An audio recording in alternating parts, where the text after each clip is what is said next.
Hi, welcome to the Novice course with me. My name's Jack. Lovely to meet you. Although this is a video, I'm not actually meeting you, but nice to meet you in a sense. We're going to be learning this instrument, obviously, the banjo. We're going to be playing the clawhammer banjo. This first video that we're going to do, so there are going to be 30 of these in the Novice course, and we're going to be introducing basic strumming techniques with this hand and some basic fretting techniques with this hand. But before we get to that, we're really just going to talk a little bit about this instrument and about how to properly set it up so that you get the best sound out of it. Now, I don't know exactly which banjo it is that you have, which banjo it is that you've bought. The banjo that is played usually for clawhammer banjo is what's called an open back banjo. So it looks a little bit like this. It doesn't have a resonator on it, which is a ring that goes around the banjo. If you bought a banjo with a resonator on, it is possible to remove the resonator. You can, if you look at the actual resonator itself, you'll see a series of screws that you can unscrew. If you've got a pair of pliers, I would suggest go and get some of those and take that resonator off, and then you'll be left with something that has an open back that looks like this. This is generally what's used for clawhammer banjo. It's the most traditional style of banjo. The resonator was placed on banjos in order to increase their volume. The further down the course that you'll get, you'll realise as we come to playing with other instruments that the banjo is quite a quiet instrument compared to the guitar or the violin. So they put a resonator on to increase the volume. But for tone and playing clawhammer banjo, which doesn't need to be accompanied by other instruments because it's very rhythmic on its own, you don't need that resonator there. It creates a tinny sort of sound that I personally don't like. Very few clawhammer players, if any, really play with a resonator, although you can see some people doing it. The first thing that we're going to do is we're going to get into the tuning that we're going to be using through this course. And the tuning isn't the G tuning. We're going to be tuning into something called double C. So double C includes the following notes, and there is a document that you'll have alongside this which will give you a piece of tablature which will have these notes written on them, but just this is worth remembering. If you have a clip-on tuner, it's best to put that on now and to find these notes themselves. So the first note, which is the drone note, is a G.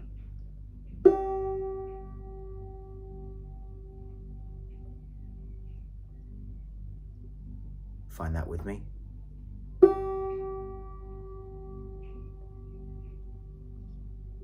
Great. The note below that is a C. Find that again, it's a C.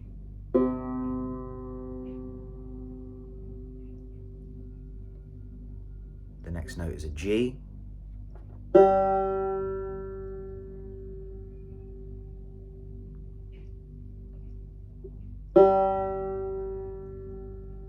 The next note is a high C.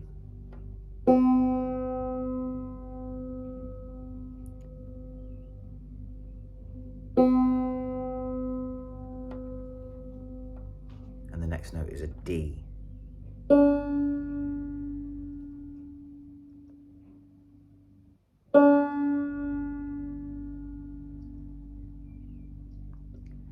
I'm unsure if my banjo is totally in tune, but it's in tune with itself, which is all that matters. So if you're in tune with me now, you can spool back in the video as I talk. If there are parts that you need to do again, go back to that tuning section. I'll section the videos up so that you can see exactly where that is. So now that we're in tune, what I'd like you to do is just strum through the instrument once. That should be the sound that you get.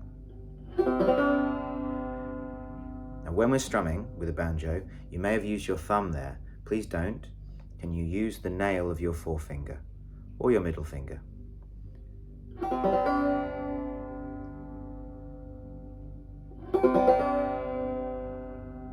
Excellent. The tone of the banjo at the moment still probably is fairly sort of tinny. It is that way as an instrument, but what I like to do, and what some banjo players will do, especially with practice, it's the equivalent of putting a mute in the trumpet, but if you take a small hat or a tea towel, I know this sounds a little ramshackle, but this is generally the way that I do it, and you're just going to tuck that inside this bar here. It's just sort of going to sit in there. You don't want it to be too big. that even probably is something that's a little too big, but just push it down slightly just so that it has some space to resonate. But what that's going to do is just alter the tone and soften it slightly. So let's strum through that again. For me, it's just a softer, a warmer tone for the instrument. So now we're set up. We're going to begin with a very, very basic strumming pattern. But first, I'm going to introduce you to the clawhammer, which is on your right hand. And what you need to do is make a claw. So with these fingers, firstly, they're going to bend at the sort of second knuckle. I don't know what the term for that is. There's your knuckle, there's your second knuckle. You're just going to bend that in like this, okay? And you're going to stick your thumb out like that, okay? Now if you notice, my forefinger is sort of sticking out a little bit more there. So kind of stick that out a little bit more as well if you can. And then what I'd like you to do with that shape, and it's a very rigid shape, it probably feels unusual to have your hand in such a rigid shape, but this is the shape of the clawhammer. And then I'd like you to just use that rigid shape and strum through the strings again.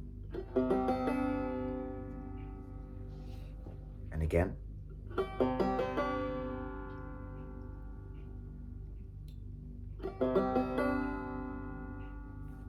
Wonderful.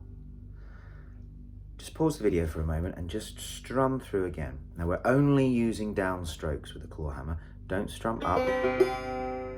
We will come to that. You can incorporate that in places, but generally speaking, the clawhammer uses a down stroke. So I'd like you to just practice stroking down. That's not an innuendo. So keep stroking down. And just get used to the feel of that on your nail.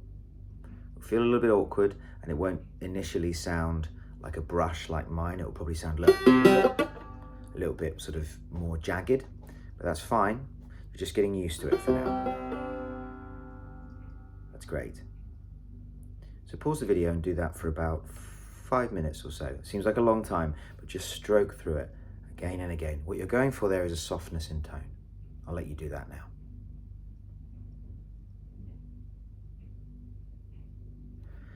Hello again, welcome back. Now, you've been stroking through the banjo, excuse me, you've been stroking through the banjo. What we're going to do now is learn the very basics of the clawhammer without incorporating the thumb. So what we're going to do is I want you to find the fattest string. I call it the fattest string. We could call it the string according to the name of the letter, but I just think it's easiest to call it the fattest string because it's the fattest string. So find the fattest string. Should sound like that. And then I want you to take that nail again that you were using to strum through the banjo and just hit that string. Just like that. Great.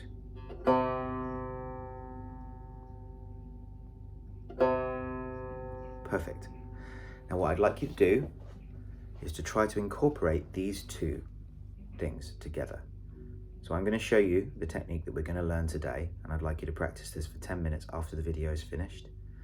This is all the practice that you need to do for today, unless you want to do some more, in which case you can move on to video 2 once this becomes fluid.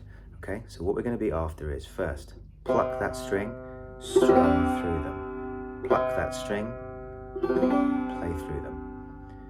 I'll show you what that sounds like.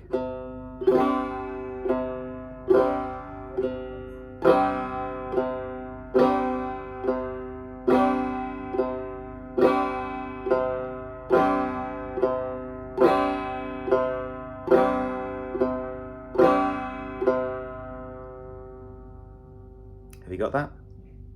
Okay, so take 10 minutes now to just practice that until it is as fluid as I was playing it, okay? You can spool back into the video to see how I was playing it. Don't speed up too much.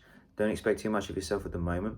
You're starting to learn, and the clawhammer itself involves utilizing these two techniques together. I'm going to give you a little insight into what that will sound like a bit later on in the course. Thank you very much.